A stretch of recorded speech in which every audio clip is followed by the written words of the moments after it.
Assalamualaikum warahmatullahi wabarakatuh. Sebelumnya, kenalkan nama saya Muhammad Maulana Iqbal. Saya dari kelas PAI 4C dengan NIM 2312185. Nah, sebelumnya yang terhormat kepada Ibu dosen pengampu mata kuliah pengembangan kurikulum, yaitu Ibu Dr. Helana SMPD, dan tak lupa juga teman-teman kelas PAI 4C yang saya banggakan. Di video kali ini saya akan membahas tentang materi landasan pengembangan kurikulum.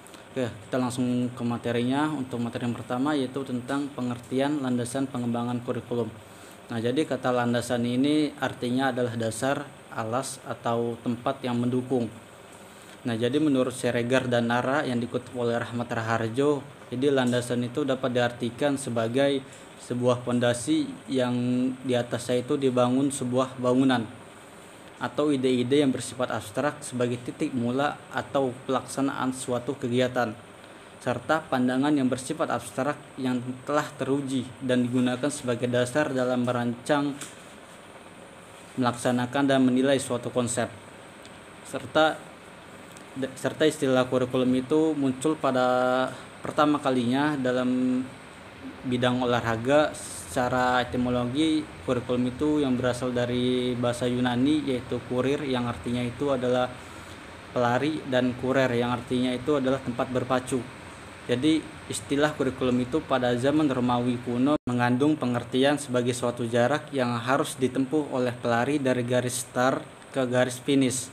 Nah, baru pada tahun 1855 istilah kurikulum itu dipakai dalam bidang pendidikan yang mengandung arti sejumlah mata pelajaran pada perguruan tinggi.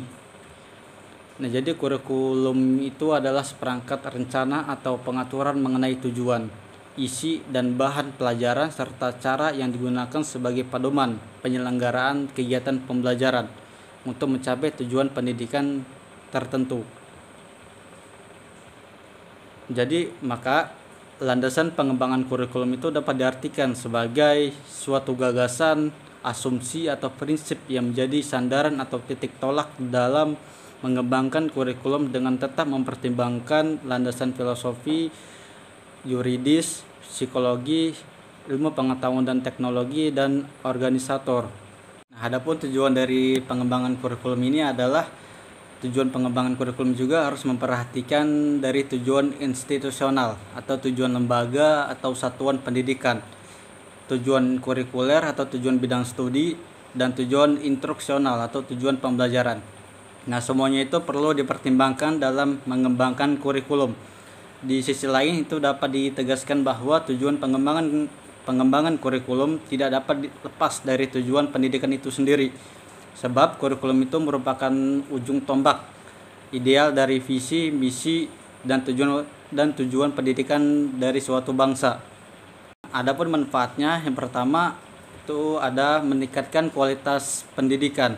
Artinya adalah pengembangan kurikulum itu dapat meningkatkan kualitas pendidikan dengan memastikan bahwa kurikulum itu relevan, efisien, dan efektif. Yang kedua, meningkatkan kemampuan siswa, yaitu pengembangan kurikulum itu dapat meningkatkan kemampuan siswa dengan memastikan bahwa kurikulum itu memenuhi kebutuhan siswa dan membantu mereka mencapai tujuan pendidikan itu.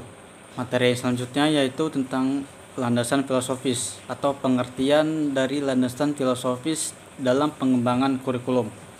Nah, jadi istilah filsafat ini merupakan terjemah yang berasal dari bahasa Inggris, yaitu filosofi, yang berasal perpaduan dua kata Yunani purba, yaitu philen dan sophia.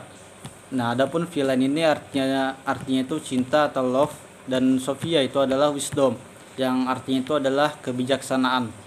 Nah, jadi secara etimologi filsafat ini merupakan cinta kebijaksanaan atau love of wisdom. Nah, secara operasional, filsafat ini mengandung dua pengertian, yakni sebagai proses atau berfilsafat, serta menjadi hasil berfilsafat, sistem atau teori atau pemikiran. Nah, adapun Socrates ini mengemukakan bahwa filsafat ini ialah cara berpikir secara radikal, menyeluruh, dan mendalam, atau cara berpikir yang mengupas dalam-dalamnya. Landasan filsafat ini juga mengandung nilai-nilai luhur dan rakyat dan negara, sehingga landasan filsafat ini menjadi sebuah keharusan dalam penyusunan dan pengembangan kurikulum pendidikan. Nah, adapun tujuan dari filsafat ini dalam pengembangan kurikulum ini adalah filsafat ini memegang peran penting dalam proses pengembangan kurikulum, yaitu ada 4 fungsi. Filsafat ini yang pertama ada filsafat dapat menentukan arah dan tujuan pendidikan. Yang kedua, filsafat dapat menentukan isi dan materi pelajaran yang harus diberikan sesuai dengan ingin dicapai. Yang ketiga, filsafat ini dapat menentukan strategi atau cara pencapaian tujuan. Dan yang terakhir, melalui filsafat juga dapat ditentukan bagaimana menentukan tolak ukur keberhasilan proses pendidikan. Adapun manfaat dari filsafat ini saya mengambil dari pendapat dari Nasution 1982. Beliau mengidentifikasi beberapa manfaat filsafat ini. Yang pertama, filsafat pendidikan ini dapat menentukan arah akan dibawa kemana anak-anak ini melalui pendidikan di sekolah. Nah, jadi sekolah ialah suatu lembaga yang didirikan untuk mendidik anak ke arah yang dicita-citakan oleh masyarakat, bangsa, dan negara. Dengan adanya tujuan pendidikan yang diwarnai oleh filsafat yang dianut, kita itu mendapat gambaran yang jelas tentang hasil yang harus dicapai. Nah, manusia yang bagaimanakah juga harus diwujudkan melalui usaha-usaha pendidikan itu. Nah, jadi filsafat dan tujuan pendidikan itu memberikan kesatuan yang bulat kepada segala usaha pendidikan. Nah, jadi tujuan pendidikan itu memungkinkan si pendidik ini menilai usahanya hingga sejauh manakah tujuan itu tercapai. Jadi tujuan pendidikan memberikan motivasi atau dorongan bagi kegiatan-kegiatan pendidikan. Adapun ciri-cirinya, filsafat pendidikan itu mengandung nilai-nilai atau cita-cita dari masyarakat. Nah, berdasarkan cita-cita tersebut, terdapat suatu landasan mau dibawa kemana pendidikan anak. Dengan kata lain, filsafat pendidikan itu merupakan pandangan dari hidup bermasyarakat.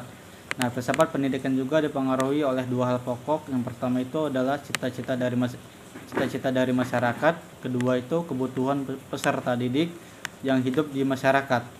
Nah, dalam filsafat pendidikan itu terkandung cita-cita tentang model manusia yang diharapkan sesuai dengan nilai-nilai yang disetujui oleh individu dan masyarakat.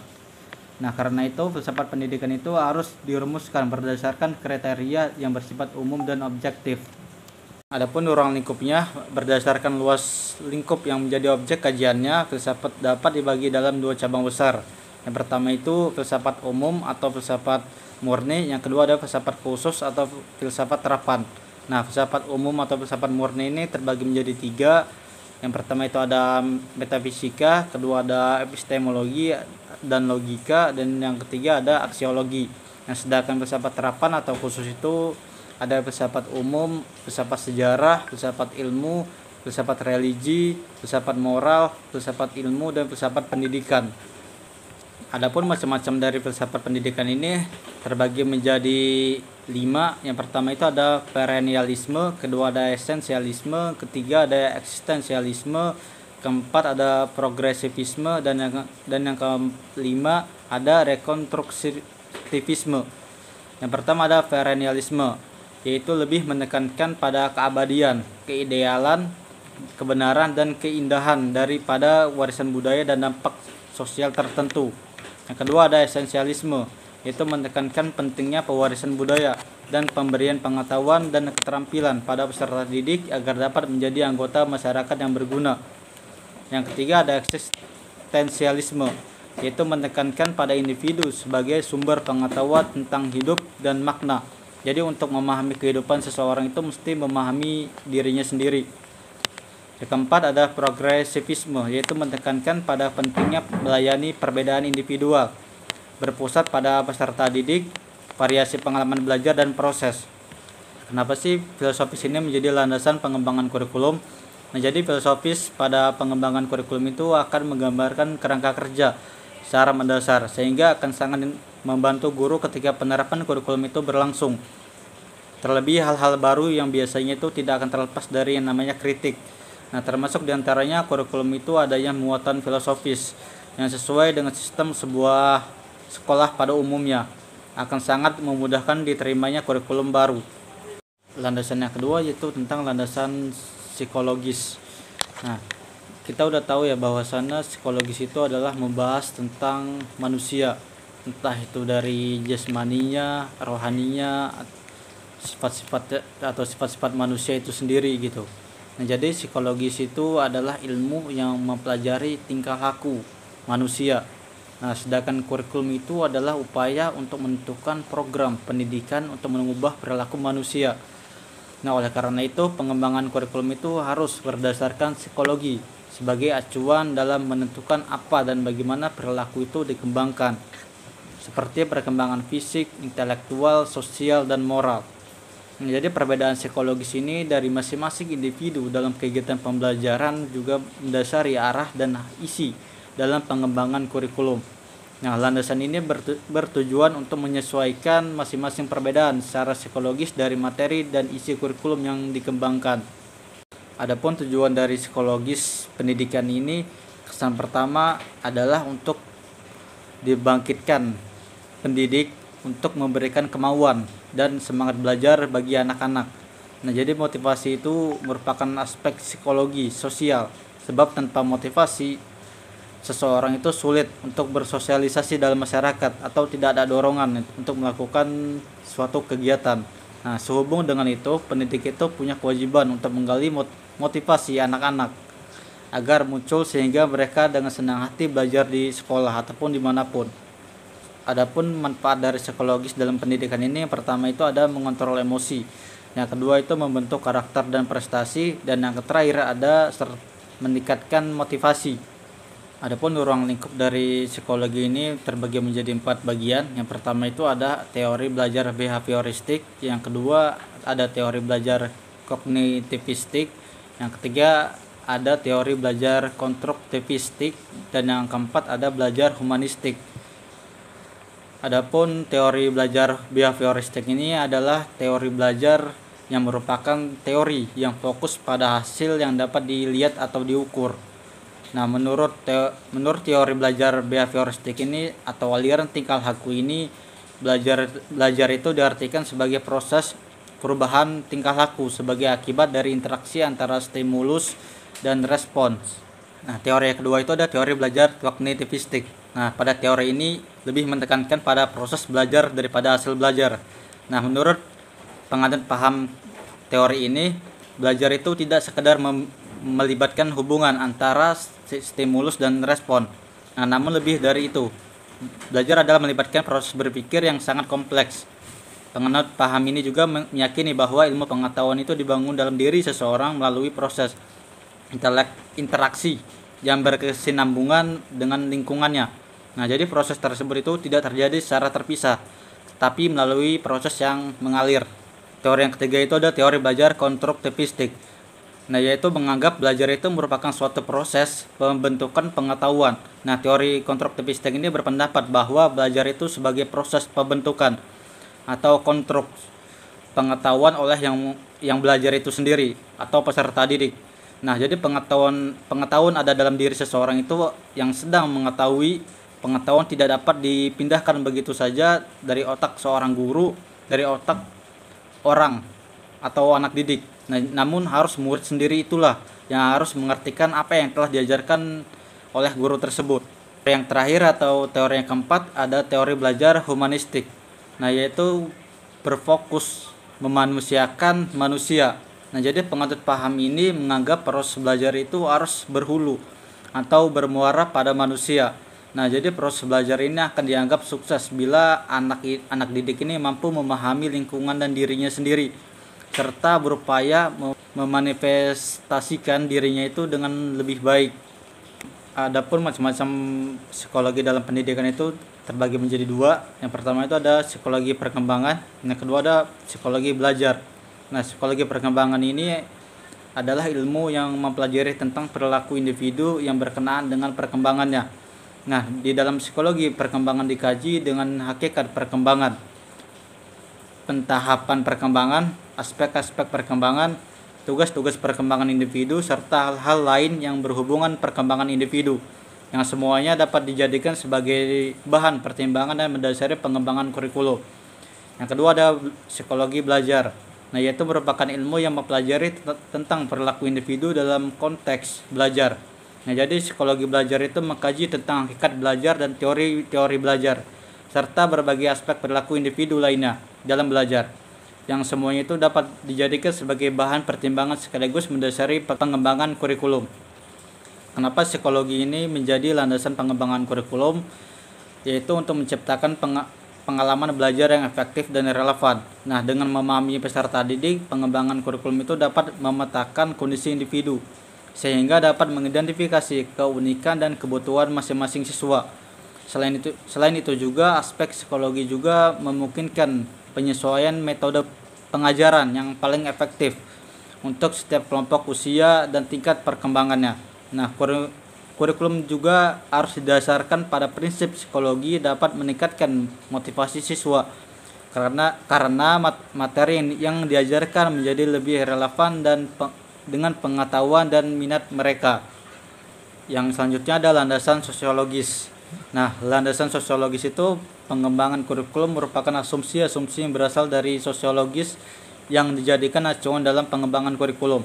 Nah, pengembangan kurikulum itu sebaiknya mengacu kepada aspek sosiologis dikarenakan peserta didik itu berasal dari masyarakat. Nah, mendapatkan pendidikan dalam lingkungan masyarakat dan diarahkan agar mampu terjun dalam kehidupan bermasyarakat. Adapun tujuan dari sosiologis ini adalah untuk meningkatkan pemahaman peserta didik terhadap lingkungannya, baik itu lingkungan alam, sosial, dan budayanya, serta mengakrabkan peserta didik itu dengan lingkungannya sehingga tidak asing dengan lingkungannya, menetapkan pengetahuan dan keterampilan yang dipelajari untuk memecahkan masalah yang ditemukan di lingkungan sekitarnya. Nah, adapun manfaatnya itu, landasan sosiologis ini membantu dalam memahami kebutuhan masyarakat serta membantu dalam memahami bagaimana siswa belajar dan mengembangkan kurikulum yang efektif dalam meningkatkan kemampuan siswa, serta membantu dalam memahami bagaimana pendidikan dapat meningkatkan kualitas hidup bermasyarakat. Adapun ruang lingkupnya itu terbagi menjadi 5. Yang pertama itu ada kebutuhan sosial dan budaya masyarakat. Yang kedua ada perubahan sosial kurikulum. Yang ketiga ada kesetaraan dalam pendidikan. Keempat, pengaruh kelas sosial dan ekonomi. Dan yang kelima ada peran sekolah dalam pembentukan sosial. Ruang lingkup yang pertama yaitu ada kebutuhan sosial dan budaya masyarakat. Nah, jadi kurikulum itu harus mencerminkan nilai-nilai sosial dan budaya masyarakat tempat pendidikan tersebut berada. Misalnya di dalam kurikulum itu materi pendidikan yang relevan dengan sejarah dan tradisi lokal dapat memberikan pemahaman yang lebih dalam bagi siswa terhadap lingkungan sosial mereka. Yang kedua ada perubahan sosial kurikulum. Nah, perlu diperbarui secara periodik untuk menanggapi dinamika perubahan sosial yang terjadi. Dan yang ketiga ada kesetaraan dalam pendidikan. Nah, aspek ini berfokus pada pentingnya kesetaraan dalam kesempatan belajar bagi semua lapisan masyarakat, baik itu berdasarkan gender, kelas sosial, ataupun latar belakang etnis. Ya, jadi pengembangan kurikulum itu perlu memfasilitasi kesetaraan dengan menyediakan akses yang sama bagi semua siswa. Yang keempat ada pengaruh kelas sosial dan ekonomi. Nah, kurikulum juga harus perlu memperhatikan faktor ekonomi dan sosial dalam merancang materi pembelajaran yang sesuai dengan kondisi masyarakat yang beragam. Pengaruh kelas sosial ini dalam pendidikan juga harus mempertimbangkan termasuk penyediaan sarana pendidikan yang memadai bagi semua kalangan. Dan yang terakhir ada peran sekolah dalam pembentukan sosial. Nah, selain aspek akademik, kurikulum juga harus memiliki peran dalam pembentukan nilai-nilai sosial siswa, seperti tanggung jawab, kerjasama, dan kepedulian sosialnya. Adapun macam-macam dari sosiologis ini terbagi menjadi 4 juga. Yang pertama itu ada kebutuhan sosial dan budaya masyarakat. Yang kedua ada teori konflik sosial. Yang ketiga ada teori interaksionisme simbolik. Dan yang keempat ada pendekatan kultural. Nah, adapun teori pertama yaitu ada teori fungsionalisme struktural. Nah, teori ini itu menekankan bahwa pendidikan itu berfungsi untuk memelihara dan menstabilkan masyarakat. Nah, dalam konteks pengembangan kurikulum itu, teori ini mengharuskan kurikulum untuk membekali siswa dengan keterampilan dan pengetahuan yang diperlukan untuk memenuhi fungsi sosial dan peran tertentu dalam masyarakat. Yang kedua ada teori konflik sosial. Nah, teori ini berpendapat bahwa pendidikan adalah alat untuk mempertahankan kekuasaan dan ketidaksetaraan sosial. Dan yang ketiga ada teori interaksionisme simbolik. Nah, teori ini mengedepankan pentingnya interaksi sosial dalam pembelajaran. Dalam pengembangan kurikulum, teori ini menyarankan pengguna pendekatan yang mengedepankan interaksi dan partisipasi aktif siswa dalam proses belajar. Dan yang terakhir ada pendekatan kultural, yaitu pendekatan ini berfokus pada pendidikan budaya dalam pengembangan kurikulum. Nah, pendidikan harus memperhatikan dan mencerminkan nilai-nilai dan praktis budaya lokal untuk mendukung identitas dan keberagaman. Kenapa landasan sosiologis itu sangat penting dalam pengembangan kurikulum? Nah, sebagaimana dijelaskan oleh Muhammad Afsyar bahwa pendidikan adalah instrumen untuk mempertahankan dan mewariskan kebudayaan yang telah lama yang mengantarkan kehidupan masyarakat dari dulu sampai sekarang. Nah, kebudayaan ini mencakup semua pola tingkah laku dan sikap warga masyarakat yang terus berkembang dan diikuti setiap warga masyarakat yang bersangkutan. Ya, contohnya seperti cara berpikir dan bertingkah laku berupa kebiasaan, tradisi, adat istiadat, ide-ide, kepercayaan ataupun nilai-nilai. Nah, penjelasan oleh Muhammad Afsyar ini menunjukkan bahwa landasan sosiologis ini dalam pengembangan kurikulum sangatlah penting. Nah, peserta didik ini bisa survive di kehidupan nyata berkat rancangan yang sistematis dari landasan sosiologis. Nah, jadi landasan sosiologis ini jangan dianggap sebagai sebelah mata karena sangat menentukan masa depan peserta didik di masyarakat. Selanjutnya yaitu adalah landasan IPTEK, atau ilmu pengetahuan dan teknologi. Nah, jadi ilmu pengetahuan itu adalah seperangkat pengetahuan yang disusun secara sistematis yang dihasilkan melalui penelitian ilmiah. Nah, sedangkan teknologi itu adalah aplikasi dari ilmu pengetahuan untuk memecahkan masalah-masalah praktis dalam kehidupan. Nah, jadi perkembangan ilmu pengetahuan di dunia ini semakin pesat berkembang serta harus transformasi ilmu teknologi yang tak mungkin terelakkan lagi. Menjadikan kurikulum pendidikan harus disesuaikan dengan kondisi modern sekarang ini. Tujuan dari IPTEK ini yang pertama itu ada pada dasarnya kurikulum itu disusun untuk mewujudkan sistem pendidikan nasional dan yang kedua perubahan atau pengembangan kurikulum untuk menunjukkan bahwa sistem pendidikan itu sangat dinamis. Adapun fungsinya, yang pertama teknologi itu sebagai media atau alat dalam tata kelola administrasi sekolah atau madrasah, dan yang kedua teknologi itu sebagai media dalam pengembangan ilmu pengetahuan, dan yang ketiga teknologi ini sebagai sarana dan alat proses pembelajaran. Nah, adapun manfaatnya, pemahaman teknologi ini juga menjadikan kebiasaan baru bagi para peserta didik dan pendidik. Nah, dalam memberikan metode pembelajaran yang baik dan tepat sehingga terbentuknya proses pembelajaran yang sangat berkualitas. Adapun ciri-cirinya, yang pertama itu ada berbasis pengetahuan ilmiah, yang kedua ada integrasi teknologi, yang ketiga ada pengembangan keterampilan berpikir kritis dan kreatif. Nah, adapun ruang lingkupnya itu yang pertama ada perkembangan teknologi pendidikan, yang kedua ada penyelarasan dengan kemajuan IPTEK terkini atau zaman sekarang, dan yang terakhir ada pembelajaran berbasis penelitian dan inovasi. Adapun macam-macamnya terbagi menjadi 3, yaitu ada landasan filosofis, yang kedua ada landasan psikologis, dan yang ketiga ada landasan teknologis. Nah, adapun landasan filosofis ini berkaitan dengan pandangan hidup, tujuan pendidikan dan filsafat pendidikan yang mendasari penyusunan kurikulum.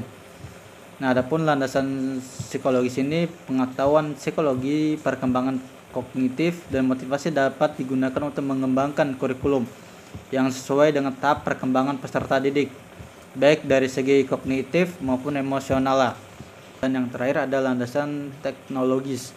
Nah, teknologi ini semakin mempengaruhi kurikulum dengan memberikan alat bantu pembelajaran yang efisien dan efektif.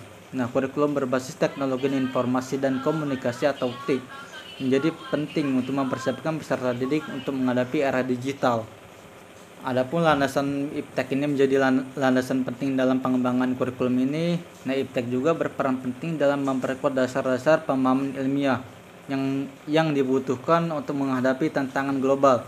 Oleh karena itu, kurikulum itu harus disesuaikan dengan perkembangan IPTEK agar dapat menciptakan sumber daya manusia yang inovatif, kreatif, dan siap menghadapi perubahan di masa depan. Dengan perkembangan teknologi yang terus berkembang, dunia kerja juga mengalami perubahan dinamis yang menuntut keterampilan baru yang harus dipenuhi oleh generasi muda. Nah, kurikulum berbasis iptek ini memastikan siswa memiliki keterampilan yang relevan dengan tuntutan global. Yang terakhir ada landasan organisator. Adapun pengertiannya yaitu memiliki susunan atau organisasi kurikulum sesuai dengan bentuk yang diinginkan dan yang dipilih oleh pengembang kurikulum atau pemerintah. Sejak Indonesia merdeka hingga saat ini yang telah terjadi perubahan organisasi kurikulum di Indonesia. Meskipun organisasi yang paling sering digunakan dan dianggap mudah adalah organisasi terpisah-pisah atau subjek mater kurikulum. Dalam proses pengembangan kurikulum, selain harus memiliki landasan yang kuat, juga harus memiliki prinsip-prinsip yang jelas. Nah, adapun tujuannya itu yang pertama ada memberikan struktur yang jelas, yang kedua ada menjamin koherensi kurikulum, yang ketiga ada mendukung adaptasi kurikulum terhadap perubahan. Nah, adapun fungsinya, yang pertama ada sebagai pedoman organisasi, dan yang kedua ada penyusunan kebijakan dalam regulasi. Adapun manfaatnya, yang pertama ada memperkuat struktur organisasi pendidikan, dan kedua meningkatkan efektivitas implementasi kurikulum, ketiga mempermudah evaluasi dan peningkatan kurikulum. Adapun ciri-cirinya, yang pertama itu untuk menciptakan struktur yang jelas dan terorganisir dalam pengembangan kurikulum, yang kedua untuk melibatkan berbagai pemangku kepentingan dalam proses pengembangan kurikulum termasuk pendidik, siswa, orang tua, serta pihak-pihak terkait di tingkat pemerintah dan masyarakat. Nah, adapun ciri lain juga untuk kemampuan untuk beradaptasi terhadap perubahan eksternal seperti kemajuan teknologi, perubahan sosial, dan kebutuhan pasar kerja. Nah, jadi kurikulum yang dikembangkan dengan landasan organisator harus fleksibel dan responsif terhadap perubahan zaman. Adapun ruang lingkup organisator ini dalam pengembangan kurikulum mencakup berbagai aspek yang terkait dengan struktur, kebijakan, peran pemangku kepentingan, dan pengelolaan sumber daya yang diperlukan untuk mengembangkan dan implementasi kurikulum. Nah, ruang lingkup ini tidak hanya berfokus pada proses penyusunan kurikulum itu sendiri, tetapi juga bagaimana kurikulum tersebut diorganisasikan dalam konteks lembaga pendidikan. Nah, adapun ruang lingkupnya terbagi menjadi 3. Yang pertama itu ada struktur organisasi pendidikan, yang kedua ada kebijakan dan regulasi pendidikan yang menjadi bagian penting dari ruang lingkup organisator, dan yang ketiga ada evaluasi dan umpan balik menjadi bagian yang tak terpisahkan dalam ruang lingkup organisator. Nah, adapun macam-macamnya itu terbagi menjadi 3. Yang pertama itu ada organisasi perencanaan, yang kedua ada organisasi pelaksanaan, dan yang ketiga ada organisasi evaluasi. Adapun yang perencanaan itu, organisasi perencanaan bertanggung jawab untuk merencanakan dan mengembangkan kurikulum. Mereka harus mempertimbangkan kebutuhan siswa, masyarakat, dan negara dalam pengembangan kurikulum. Yang kedua ada pelaksanaan, yaitu bertanggung jawab untuk melaksanakan kurikulum yang telah dikembangkan. Mereka harus memastikan bahwa kurikulum dilaksanakan secara efektif dan efisien. Yang tiga ada evaluasi, yaitu bertanggung jawab untuk mengevaluasi kurikulum yang telah dilaksanakan. Adapun alasan landasan organisator ini menjadi landasan penting dalam pengembangan kurikulum itu karena kurikulum tidak hanya mencakup materi pembelajaran, tetapi juga mencerminkan nilai, tujuan pendidikan, dan arah pembelajaran yang lebih besar. Nah, filosofis ini menciptakan dasar pemikiran yang kokoh untuk menyusun tujuan pembelajaran dan metode yang digunakan di dalam kurikulum. Dengan kata lain, filosofi ini menjadi pedoman dalam menentukan nilai dan norma yang ingin ditanamkan dalam pendidikan serta bagaimana materi ajar disusun untuk memenuhi tujuan tersebut. Baik, materi sudah selesai dipaparkan. Mohon maaf bila ada salah kata. Wabillahi taufiq wal hidayah. Wassalamualaikum warahmatullahi wabarakatuh.